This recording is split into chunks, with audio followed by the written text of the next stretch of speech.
Bonjour tout le monde, j'espère que vous allez bien. Aujourd'hui on se retrouve pour une vidéo shopping maquillage. Je vais vous présenter mes derniers achats, les petits achats que j'ai fait, ces derniers temps. Il y a du cher, il y a du moins cher, il y a vraiment toute gamme de prix. Donc voilà, je vous vais présenter un peu tout ça. Je m'éternise pas plus sur l'intro, je passe tout de suite à la présentation de mes petits trésors. Je suis assez contente de mes achats, je vais vous montrer tout ça. Pour commencer, je me suis acheté un rouge à lèvres de chez Giorgio Armani. Il s'agit des Lip Magnet. Vous savez que ce sont mes rouges à lèvres liquides préférés. En tout cas, voilà, ils sont dans le top 3, on va dire. Ils sont vraiment super beaux. Ils sont hyper confortables, hyper fins sur la peau. Bon, c'est pas celui que je porte aujourd'hui, évidemment. Là, je porte le Make Up Forever. Mais sinon, voilà, ce sont vraiment de super rouges à lèvres liquides. C'est ultra fin, ça se sent vraiment pas sur les lèvres. Les teintes sont vraiment très belles, la pigmentation est très bonne, la tenue est très bonne. Enfin voilà, je pense vraiment qu'ils sont très bons. Et du coup, j'en ai déjà 3 dans ma collection. Et j'ai eu envie de m'acheter une couleur un peu plus adaptée à l'été. Et donc j'ai acheté cette teinte-là. Il s'agit de la 503. Est-ce qu'elle a un nom, la 503? Elle s'appelle la Glow. Et donc, c'est une espèce de corail... pêche assez vif tout de même. Je ne l'ai pas encore porté puisque je l'ai acheté il n'y a pas très longtemps. Donc voilà, c'est cette couleur, vous voyez, assez flashy, assez fraîche pour l'été. Et j'ai hâte de le porter, je sais déjà que je vais l'adorer. Je sais déjà. Je l'ai acheté chez Sephora, évidemment je vous mettrai tous les prix et les liens des produits que je vous présente en barre d'infos pour que vous puissiez les retrouver et que ce soit plus facile pour vous. Ensuite je suis passée, alors j'ai été à Marseille, dans un des printemps, je sais plus lequel, celui de la Valentine je crois, si je dis pas de bêtises. Ils font la marque Laura Mercier et donc j'ai acheté 2 produits de chez Laura Mercier. C'est tellement rare que je puisse trouver des stands Laura Mercier que voilà, quand j'ai vu Laura Mercier, il fallait que j'achète quelque chose. C'était pas possible autrement. Tout d'abord, j'ai acheté la poudre Candle Glow Sheer Perfecting Powder, donc ambiance, lueur de bougie, voile de poudre perfection. Donc c'est une poudre pour le visage, une de plus, me direz-vous, qui est lumineuse. Une de plus, me direz-vous. Elle se présente dans un joli boîtier comme ceci. Et assez classe, un espèce de marron, enfin voilà, la couleur typique de chez Laura Mercier. Et donc la poudre, c'est une poudre de finition qui va être lumineuse. Alors elle va pas être aussi lumineuse que mes poudres par exemple Hourglass, mais elle se rapproche un peu plus en termes de résultats de la The Illuminizer de chez Urban Decay. À part que celle-ci, je trouve qu'elle est encore, enfin en tout cas au swatch, elle est encore plus fine. Et peut-être un poil plus lumineuse, je sais pas trop. De toute façon je vais l'essayer, je vais la porter, je vais vous dire ce que j'en pense. Mais quand j'ai swatché en magasin, je me suis dit il faut vraiment que j'essaye cette poudre. Même si je vous ai fait une vidéo mes poudres favorites il y a probablement une semaine de ça. Et que peut-être s'il faut celle-ci va rentrer comme ça dans le classement direct. Je vous tiendrai au courant, je vous dirai tout ça. Mais elle a l'air, la Candle Glow, ça faisait longtemps que j'avais envie de me l'acheter. Vraiment longtemps. Et du coup voilà, quand je l'ai swatché je me suis dit effectivement il faut que je me l'achète. Donc voilà, j'ai pris cette petite merveille de chez Laura Mercier. À tester, je vous dirai tout ça évidemment. Ensuite, j'ai pris un anti-cerne, donc il s'agit du Secret Concealer for Under Eyes, donc un anti-cerne. Ce produit, j'en ai entendu parler dans quelques vidéos YouTube et ça m'intriguait beaucoup. C'est en fait un anti-cerne qui vient en pot comme ça et j'avais vu que la texture avait l'air vraiment assez... pas épaisse, mais je sais pas comment dire, assez couvrante en fait. Et moi avec mes cernes c'est exactement ce que je recherche et je suis toujours à la recherche d'un dupe du Shape Tape. Non pas vraiment pour le prix mais plus pour l'accessibilité vu qu'il est compliqué de le commander aux États-Unis avec les taxes, les douanes, etc. Tarte il se rince un peu sur le coup, je suis pas trop d'accord donc voilà. Donc j'essaie de trouver des dupes et donc voilà, quand j'ai vu ce Secret Concealer de chez Laura Mercier qui est quand même, je vais essayer de vous faire un swatch pour que vous puissiez voir au niveau de l'opacité du truc. Ça a l'air quand même assez couvrant, je l'ai pas encore essayé, je pense que je vais faire une première impression sur ce produit pour que vous puissiez le voir en action avec moi et le comparer un petit peu à la couvrance du Shape Tape, la tenue, tout ça, voir un peu comment ça se passe. De ce que j'ai vu sur YouTube, sur les blogs, etc., les nanas sont vraiment super contentes, elles disent que c'est un très bon produit, qui tient bien, qui fait pas cakey, qui donne pas d'effet de matière sous l'œil, etc. Donc voilà, c'est pareil, ça faisait un moment que je faisais des recherches dessus, que je me disais je le prends pas, et du coup je l'ai pris et du coup je vais l'essayer et du coup je vous tiens au courant. Un autre produit que j'ai acheté chez Sephora, le Dior Addict Lip Tattoo en teinte Natural Berry. Je ne vois que des bonnes revues et voilà, je n'entends que des bonnes choses sur ce rouge à lèvres, donc ça fait un petit moment qu'il est sorti maintenant. Mais à force, voilà, je m'étais dit non, je craquerai pas. J'ai assez de rouge à lèvres comme ça, etc. Mais à force de voir que ce truc était super, évidemment j'ai eu envie de l'avoir et de l'essayer et de voir s'il est si super que ça. Donc ce sont des encres à lèvres teintées, effet lèvres nues, confort et tenue extrême. Et c'est vraiment en fait, les revues que j'entends elles disent exactement ça, elles disent que c'est vraiment hyper confortable, qu'on le sent absolument pas sur les lèvres, c'est comme si on n'avait rien appliqué sur la lèvre. En fait au début ça va avoir un effet un peu brillant, un peu lumineux, pas comme un gloss mais voilà comme un rouge à lèvres. Et ensuite ça sèche, apparemment ça met quand même un petit moment à sécher. Mais en fait une fois que cet effet mouillé, cet effet brillant disparaît, la couleur reste figée sur les lèvres mais vraiment super longtemps. Donc voilà, j'ai trouvé la teinte vraiment très jolie, je vous ai dit c'est la 711 Natural Berry. Et donc c'est pareil, j'ai pas encore essayé mais il faut que je me penche là-dessus et que j'essaye ça et que je vous dise un petit peu ce que j'en pense. Faut que j'arrête de remuer ma main comme ça devant mon visage parce que ma vidéo ne va ressembler à rien. Toujours chez Dior, ils ont sorti des nouvelles teintes de leur palette, vous savez, les 5 couleurs palette Regard Couture, couleurs et effets haute fidélité. Voilà, donc j'ai pu voir ces couleurs en avant-première à mon Sephora à Narbonne, là, la gentille Sephora qui s'appelle Priscilla, si tu me regardes, je te fais des bisous. Elle m'a dit on a reçu des nouveautés si tu veux les voir avant qu'on les mette, et du coup j'ai dit bah oui.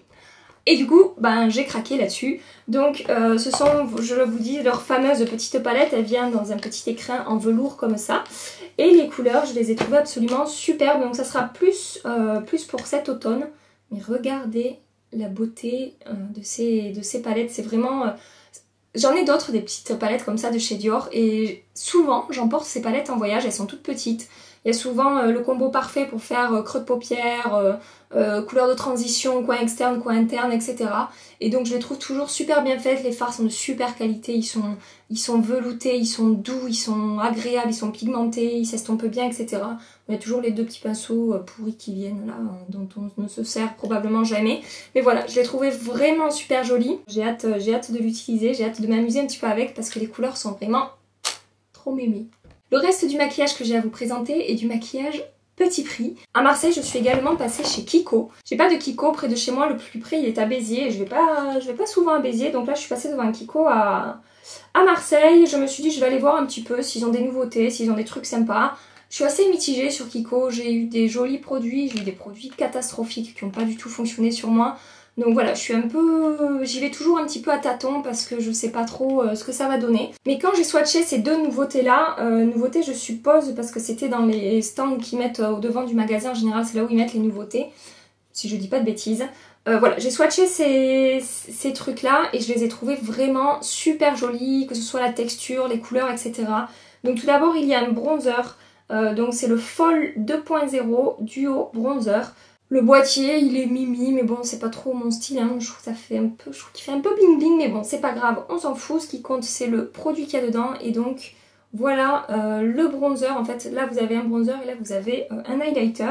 Ce qui m'a convaincu moi dans ce bronzer c'est que au moment du swatch, vous savez j'ai trouvé cette texture que j'adore là, ces textures qui sont poudre mais en même temps qui sont à la limite de la crème tellement elles sont onctueuses en fait. Et c'est exactement le cas avec ce produit. La texture est vraiment... je pense que ça va être le genre de bronzer qui se fond à la peau. Comme ce que je dis à chaque fois. Vous savez que quand on le met, ça a un rendu hyper homogène, hyper bien fondu à la peau. Et je pense que c'est ce que je vais avoir avec ce bronzer. Et puis j'aime bien le côté aussi lumineux ici qu'on peut mélanger. Soit avoir du mat, soit avoir du bien lumineux. Voilà, je l'ai trouvé très mignon. J'ai trouvé le swatch très intéressant. Donc c'est pareil, j'essaye et puis je vous tiens au courant. Dans la même gamme, j'ai pris le Fall 2.0 Duo Blush. Ça va être le même principe mais en blush, on est exactement sur le même packaging. Moi j'ai pris la teinte 02 More Beige. Et donc voilà, ça va être un blush de ce côté assez nude, de ce côté avec une petite touche de peps ici, rose un peu plus pétard. C'est cette texture qui va se fondre à la peau, qui va être hyper agréable, hyper douce et qui va bien s'estomper, etc.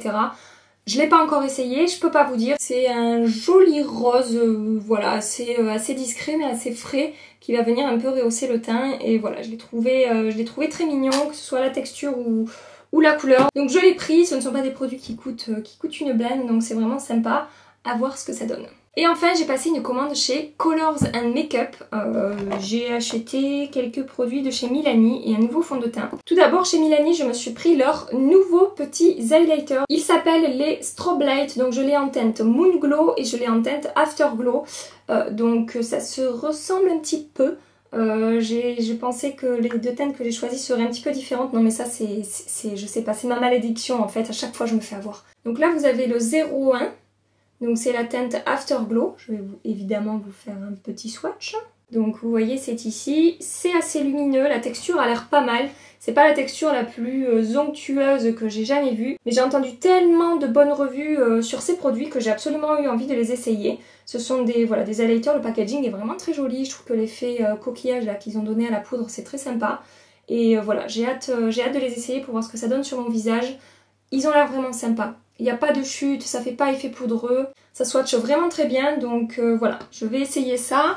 Vous avez aussi la teinte 06 Moon Glow qui va être un peu moins rosé en fait. Je dirais pas doré parce qu'il y en a beaucoup plus dorés que ça, mais il va être quand même un poil plus doré que le premier que j'ai swatché. Voilà, vous voyez, ça swatch aussi très bien, la lumière est vraiment très jolie. Je pense que ce sont des highlighters assez intenses tout de même, ça va pas être du hyper subtil, hyper discret. À voir, j'ai hâte d'essayer. J'ai hâte. Toujours chez Milani, je me suis pris aussi leur nouveau blush. Il s'agit des Color Harmony, je l'ai en teinte 04 et je l'ai en teinte 03. Non, là vous y voyez pas grand chose, 03. Donc là pour le coup les teintes sont assez différentes, donc je suis contente. Je me suis pas fait avoir. J'étais un peu meilleure sur ce coup. Donc regardez-moi la beauté de ces deux produits. Donc là le blush va être un peu plus rosé, là ça va être un peu plus bronze corail, mais je les trouve magnifiques. Sabrina de la chaîne The French Way en avait énormément parlé en disant qu'elle les adorait, qu'ils étaient géniaux. Donc voilà, j'ai craqué. Je vais vous faire deux petits swatchs. Il est vraiment super joli. Il swatch très bien, c'est pareil, pas d'effet poudreux, pas d'effet de matière, donc c'est vraiment très beau. Et ensuite, la teinte 03, c'est beaucoup plus dans les tons pêche corail, c'est plus lumineux que le 04. Je pense que des deux blushs, c'est quand même celui-là mon préféré. Et enfin, je me suis pris un fond de teint. En fait, la commande de Colors & Makeup, à la base, c'était pour ce produit-là. Et évidemment, j'ai acheté d'autres produits, je me suis passé une commande, Gaby. Que ça te plaise. Donc je me suis pris en fond de teint le nouveau fond de teint de chez Wet n Wild qui coûte probablement selon les sites entre 6 et 8 euros. Il s'agit du Photo Focus Foundation fond de teint. Alors au niveau des teintes, ne riez pas s'il vous plaît. La teinte qui était censée me correspondre était out of stock sur tous les sites que j'ai pu trouver. À croire que c'est une teinte universelle, je n'en sais rien. Donc j'ai pris, pour être sûre de moi, un très foncé, c'est-à-dire que même en été ça n'ira pas, mais il est vraiment foncé, et un très clair, c'est-à-dire que même en plein hiver, si je ne m'expose, si je reste enfermée chez moi pendant 8 mois sans sortir, ça sera toujours trop blanc. Donc en mélangeant les deux, je suis certaine d'arriver à une teinte qui me correspond, donc ça me dérange pas du tout, de faire ça. Au prix du fond de teint, c'est pas grave. Et donc ils disent que c'est un fond de teint qui va être parfait pour les photos, pour les rendus caméra, etc. Qui a été testé sous toutes les lumières possibles et imaginables, les flashs, les lumières du studio, les lumières quand il fait pas beau, les lumières du soleil, etc. Et que le rendu est toujours parfait en photo, en shooting, voilà. Donc il a vraiment un effet sublimateur de peau, il va camoufler les imperfections, il va être hyper naturel, hyper léger sur la peau. Il va avoir un rendu mat, mais en même temps il va réfléchir un petit peu la lumière, ça va pas être un mat plombant, un mat qui va ternir le teint, ça va être tout de même effet très naturel en fait. Et donc voilà, et je regarde la youtubeuse Tati, je sais pas si vous la suivez. Si vous la suivez pas et que vous comprenez l'anglais, vous ratez quelque chose parce qu'elle est toujours en train de tester des milliards de produits, ses revues sont géniales, enfin moi je l'adore cette nana.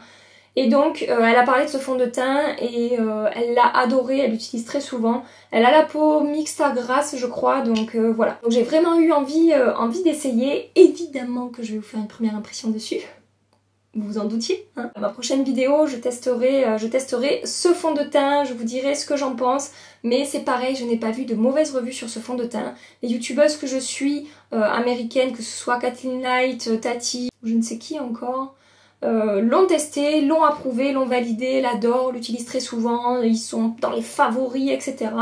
Donc, ils sont maintenant à moi. Et je vais pouvoir vous les présenter, vous faire une première impression et vous dire un peu ce que ça donne et si ils sont si merveilleux que ça. Donc voilà, je vous ai tout présenté, mon sac est vide. Évidemment, je vous ferai un retour sur tous ces produits, je vous dirai si je les ai trouvés géniaux, si je les ai pas aimés, je vous ferai quelques premières impressions, donc pour l'anti-cerne et pour le fond de teint, c'est sûr. Pour d'autres produits, je pense que si je vous fais des vidéos où je me maquille, je vous les montrerai en action, etc. Bref, comme d'habitude, ne vous inquiétez pas, je vous ferai des retours de tout ça, et si j'ai découvert des pépites, vous serez les premières informées. Que ce soit sur Instagram, n'oubliez pas que je suis également sur Instagram, je poste 1 à 2 fois par semaine des produits que j'achète, des découvertes, etc. Donc n'hésitez pas à vous abonner, le lien est dans la barre d'infos. Dans ma prochaine vidéo, évidemment comme je vous ai dit, premières impressions sur le fond de teint Wet n Wild Photo Focus. J'ai hâte, j'ai vraiment hâte de l'essayer. J'espère que vous avez passé un agréable moment avec moi, si c'est le cas surtout pensez à liker cette vidéo et abonnez-vous si c'est pas déjà fait avant de partir. Abonnez-vous, là en dessous abonnez-vous. C'est bon, vous êtes abonné? C'est bon, vous pouvez y aller. En attendant ma prochaine vidéo dimanche, je vous fais des tas de bisous et je vous dis à très bientôt. Bye bye.